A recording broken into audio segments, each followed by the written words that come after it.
Right. Amitabh, stay on. We just have our guest editor here, Manish Shakhani. So let me introduce him. Manish, go ahead. Yep. Hi, Amitabh. Yeah. Well, the reason, Hi. I asked specially for you to be, requested to come on today was to get this whole pall of gloom that we have in India, that investments not taking place, cleared.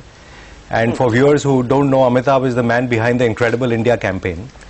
So he really is now helping to make India incredible. Okay. I just want to quickly paraphrase what this project means. It's 7 large manufacturing enclaves across the length and breadth of western part of India.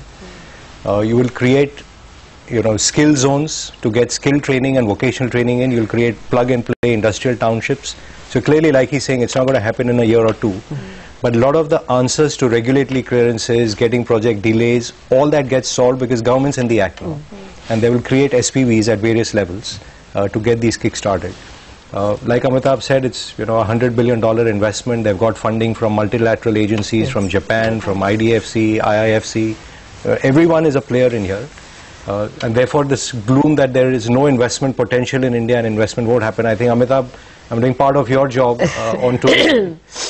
But, I think it is important to bring out that there is a concerted move to make investment a lot more friendly on the ground. And, surely this won't happen in 3 or 4 years. But directionally, this is what we needed to do. No, Mr. Khan, will India Inc. bite? I mean, if you put out your tenders in May, will India Inc. bite?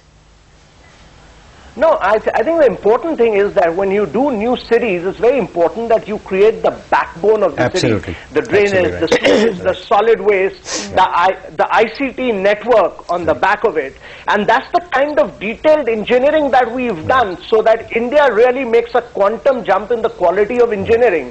And this backbone of these new cities is actually being created with government funding, with long-term lending coming in from Japan. Okay. And therefore, once the backbone of cities is created, then the rest of it for private sector to come in becomes far more easier. I mean, you can't have situations like we've had in our existing cities where we bring in private players and then we start doing retrofitting of trunk infrastructure much later.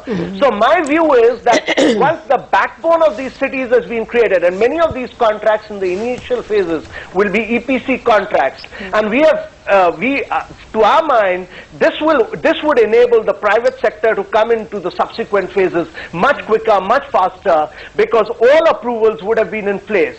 And I'll tell you, taking approvals for the private sector is quite a nightmare. Absolutely. I mean, we've struggled with this. We've taken about 44, 45 odd clearances within and housed them in the SPV. So that's a big challenge that we've met. And we are extremely confident that once the EPC contract to global scale and size is cracked on ground, the private sector will come in an extremely big way. And I think that will really provide the momentum to India's manufacturing, to India's urbanization. That's a very important point you made, Mr. Khan. Just hold on to that. That's an important point you made, because I'm going to try and relate this to some stocks as well. Manish, I want you to come in on this, because like he said, to create this entire infrastructure backbone, you have direct and indirect beneficiaries in all of these sectors, power, auto, etc. Just put together some stocks or some, some pockets that would benefit from this. Well, I just want you to conceptualize it this way. When you created one port in Gujarat with Adani, it's gone from nowhere to the largest port in India effectively today. It's a $5 billion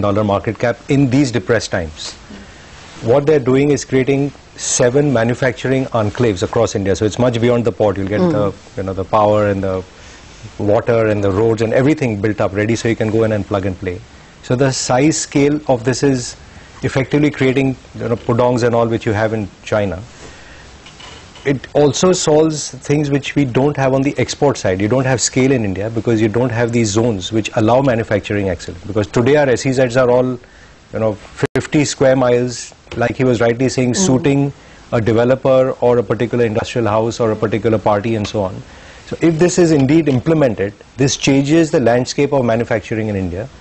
And these new townships effectively are a new Mumbai, a new Aurangabad, a new Nashik, and so on. And it's a bit like the internet. So when the internet came, it's the content providers who just completely lifted off. And I think this can lead to a big revival of manufacturing in India.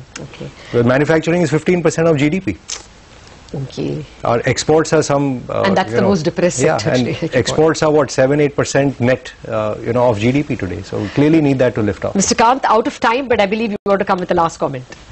I would just like to put this in a perspective, because goods produced in the northern part of India today take about 13 to 14 days to reach the ports on the western coast of India. Yeah. Once the dedicated freight corridor comes in, by the end of 2017, you will have goods reaching the ports within 14 hours. Right. And that, to my mind, is a radical shift. Absolutely. It will make a paradigm shift. And this would bring in a huge amount of efficiency in India's exports. And when you have these new large manufacturing cities on either side of this dedicated freight corridor, India will make a quantum jump in manufacturing. Now, just to tell you that Dholera, the city which we are doing in Gujarat, is size of almost 920 square kilometer. I mean, this is the size and scale of dimension of the planning process, the detailed engineering that we've undertaken. And that's larger than Singapore. So I think you need to take a long-term perspective on this. Point taken, Mr. Kant. Pleasure having you with us, and this chat with Manish Chokhani certainly puts things in perspective, at least blows away some of the